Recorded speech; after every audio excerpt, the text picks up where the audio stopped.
नमस्ते student, BEd first year और अपना सब्जेक्ट है पेडागोजी ऑफ पॉलिटिकल साइंस, जिसमें हम आज की जो ऑनलाइन क्लास है उस ऑनलाइन क्लास में हम पढ़ेंगे प्लेटो के अनुसार पाठ्यक्रम। इससे पहले की जो ऑनलाइन क्लास हुई थी उसमें हमने प्लेटो के अनुसार शिक्षा के उद्देश्य हैं उन उद्देश्यों के बारे में चर्चा की थी, जिसमें हमने उसके दो उद्देश्यों के बारे में चर्चा की। जैसे उसका था प्रथम वो था व्यक्तिक उद्देश्य और दूसरा था वो था सामाजिक उद्देश्य। इनके बारे में हमने विस्तार पूर्वक अध्ययन कर लिया था। आज हम अपने जो नेक्स्ट टॉपिक है प्लेटो के अनुसार पाठ्यक्रम का स्वरूप कैसा है, उसने किस प्रकार के पाठ्यक्रम का उल्लेख किया है जो शिक्षा में योगदानपूर्ण रहा, उसके बारे में चर्चा करेंगे। प्रारंभिक कक्षाओं के लिए उन्होंने शारीरिक प्रशिक्षण एवं संगीत को सर्वाधिक महत्वपूर्ण स्थान दिया है। प्लेटो के अनुसार जो प्रारंभिक कक्षाएं हैं, प्लेटो ने प्रारंभिक कक्षाओं हेतु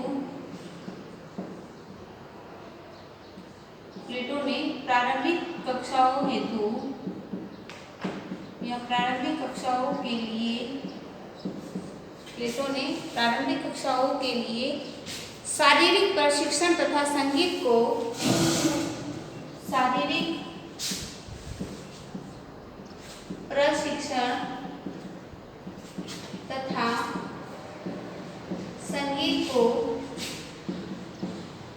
महत्वपूर्ण स्थान दिया है। प्लेटो ने प्रारंभिक कक्षाओं के लिए शारीरिक प्रशिक्षण तथा संगीत को महत्वपूर्ण स्थान दिया है। इस हेतु अच्छे गुणों के विकास हेतु गीत सुनाए जाने चाहिए। इस हेतु जो बालक हैं उन बालकों में अच्छे गुणों के विकास हेतु गीत भी सुनाने चाहिए। प्लेटो ने जो व्यक्ति हैं उस व्यक्ति को मन से इस हेतु उन्होंने जो प्रारंभिक कक्षाएं हैं उन कक्षाओं में अच्छे गुणों के विकास हेतु बालकों को अच्छे जो प्रेरणाप्रद गीत होते हैं वो गीत सुनाने चाहिए, जिससे बालक के मन में अच्छे गुणों से अच्छा एक व्यक्तित्व का निर्माण हो सके। दूसरा कारण है प्लेटो ने व्यक्ति को मन से शारीरिक प्राणी माना। दूसरा, प्लेटो ने व्यक्ति को मन से शारीरिक प्राणी माना है। यानी प्लेटो ने व्यक्ति को मन से शारीरिक प्राणी क्यों माना है? उनका कहना था कि या प्लेटो का विचार था कि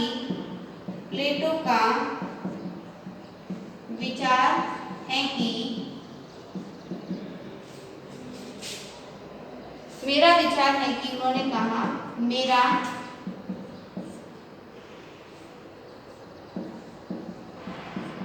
विचार है उत्तम शरीर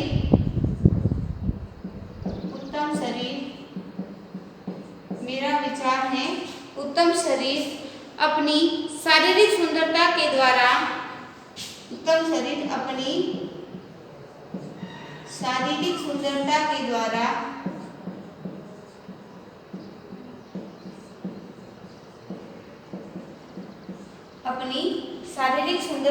द्वारा आत्मा को उन्नत बनाता है।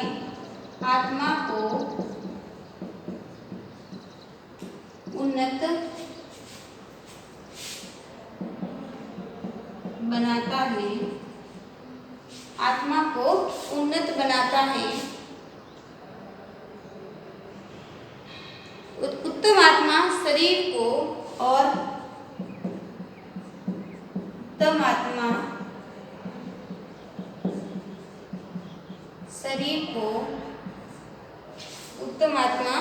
शरीर को भी सुंदर बनाती है।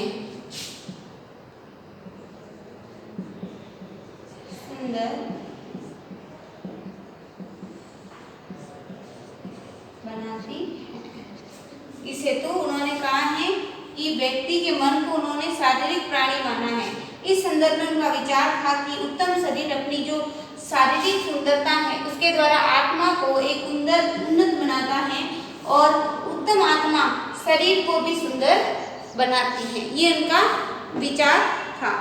फिर उन्होंने कहा है माध्यमिक कक्षाओं के लिए उसने फिर कहा है प्लेटो ने माध्यमिक कक्षा हेतु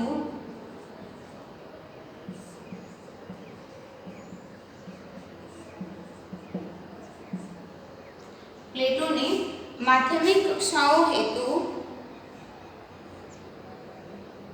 दर्शन ज्योतिष तथा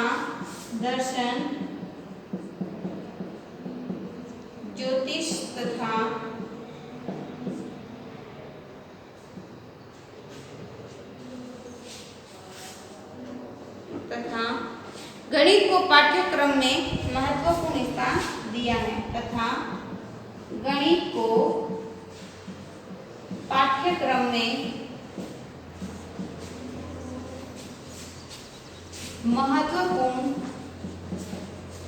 महत्वपूर्ण स्थान दिया है। उन्होंने माध्यमिक स्तर हेतु जो दर्शन शास्त्र है, ज्योतिष शास्त्र है, वो गणित शास्त्र है, उसको महत्वपूर्ण स्थान देते हुए इनके साथ ही संगीत तथा शारीरिक प्रशिक्षण और खेलकूद व्यायाम तथा घुड़सवारी के शिक्षण पर भी बल दिया है। और इनके साथ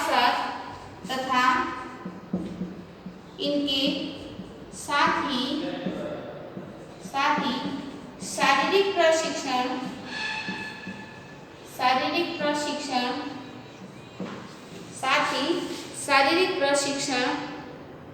और खेलकूद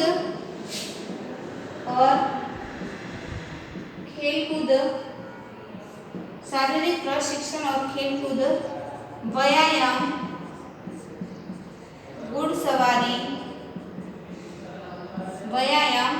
घुड़सवारी के शिक्षण पर भी बल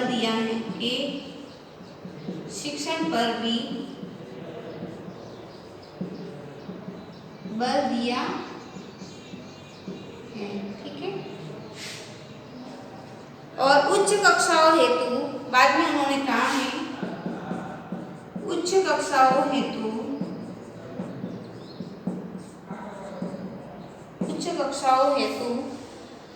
उन्होंने 6 विषयों को आवश्यक बताया है। उन्होंने 6 विषयों को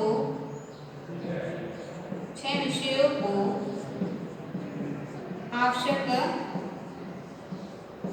बताया है। 6 विषय कौन कौन से हैं? यानी माध्यमिक स्तर की कक्षाओं के लिए उन्होंने दर्शन शास्त्र, ज्योतिष शास्त्र, गणित शास्त्र को शामिल किया। इसके साथ साथ उन्होंने शारीरिक प्रशिक्षण, खेलकूद और व्यायाम और घुड़सवारी के शिक्षणों पर भी उन्होंने बल दिया है। और उच्च कक्षाओं हेतु जो माध्यमिक स्तर से जो क्लासें हैं जैसे कॉलेज की उच्च कक्षाएं हैं, उन उच्च कक्षाओं में उन्होंने 6 विषयों को महत्वपूर्ण माना है। जो 6 विषय हैं, सबसे पहले उन्होंने गणित,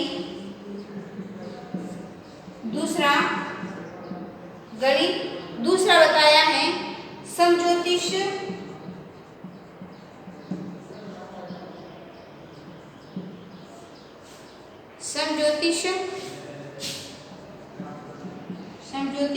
ज्योतिष का शास्त्र। और फिर बताया है उन्होंने ठोस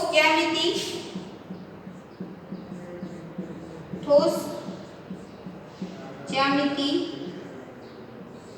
और नेक्स्ट बताया है 4th नंबर पे है वो है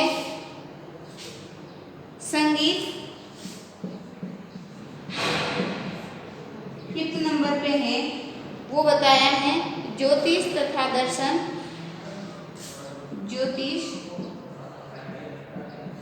और 6th नंबर पे है वो है दर्शन।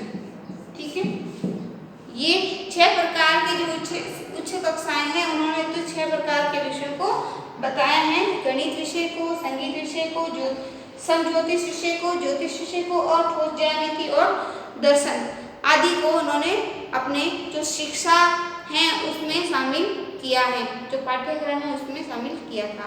और नेक्स्ट है प्लेटो ने उद्यमी वर्ग के लिए, नेक्स्ट है प्लेटो ने उद्यमी वर्ग के लिए, प्लेटो ने उद्यमी वर्ग के लिए औद्योगिक शिक्षा की व्यवस्था की है। औद्योगिक शिक्षा की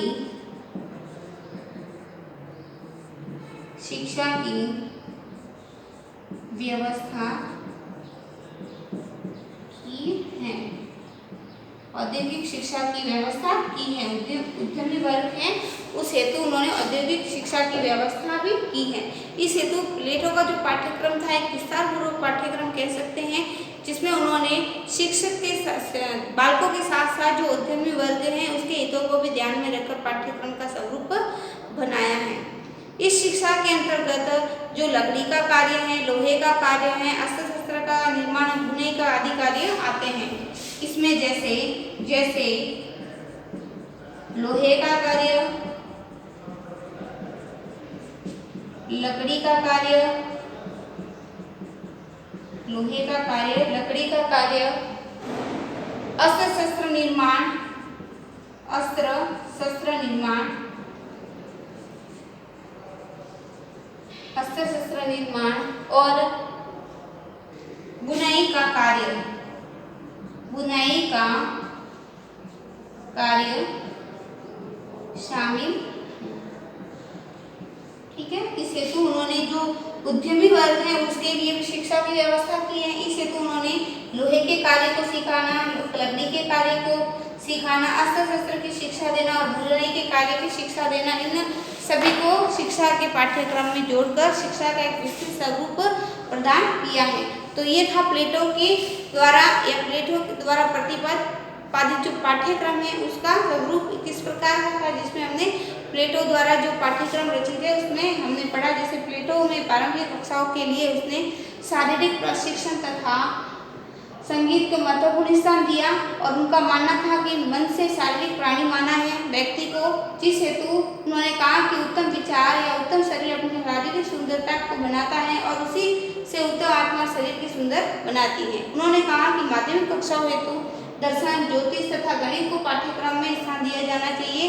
इसके साथ साथ ही शारीरिक प्रशिक्षण और खेलकूद, व्यायाम, घुड़सवारी के शिक्षण पर भी उन्होंने बल दिया। और नेक्स्ट कहा है कि उच्च कक्षा हेतु ने 6 प्रकार के पाठ्यक्रम का स्वरूप निर्धारण किया है, जैसे गणित, संगीत, समज्योतिष, ज्योतिष, ठोस, ज्यामिति और दर्शन। और उन्होंने उद्यम वर्ग के लिए औद्योगिक शिक्षा की व्यवस्था की, जिसमें उन्होंने लोहे के कार्य, लकड़ी के कार्य, अस्त्र शस्त्र के निर्माण, बुनाई आदि के कार्य को बढ़ावा दिया है। आज की जो ऑनलाइन क्लास है उसको हम यही खत्म करते हैं। कल हम इसका नेक्स्ट टॉपिक पढ़ेंगे। आज के लिए आप सभी को ध्यान सुनने के लिए धन्यवाद।